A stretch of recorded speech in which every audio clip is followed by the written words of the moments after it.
বস আজকেই তো মাল হো গিয়া, আজকেই তো 2-3 হাজার টাকা ইনকাম হয়ে গেছে। আসো ভিতরে আসো। বস এভাবে চলতে গেলে আমরা দুদিনে কোটিপতি হয়ে যাব।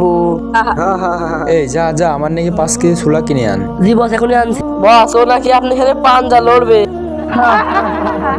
ও লড়বে আমার সাথে? বস ওর একটা হাতে আর একটা হাত ঘায়া দিবা। এই থামো তোমরা, হাসাহাসি না করে তোমরা খেলা শুরু করো। তাইলে চল স্টেডিয়ামে চল, হাজার হাজার মানুষের সামনে তোকে হারাবো, চল। আমারও তো সময় নেই, একটু পরেই নামাজ পড়তে যাবো, তাড়াতাড়ি খেলা শুরু করো। ঠিক আছে, ওঠো সবার। 3,000 টাকার খেলা, জিততে পারলে এই টাকা সব তোর। ঠিক আছে, শুরু কর। ইয়া বিসমিল্লাহ।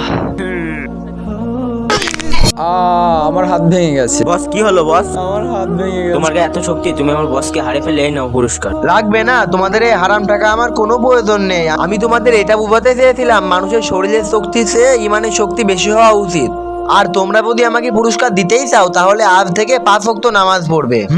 তো বন্ধুরা, এমন আরো ইসলামিক ভিডিও দেখতে আমাদের চ্যানেলটিকে সাবস্ক্রাইব করে রাখুন। আসসালামু আলাইকুম।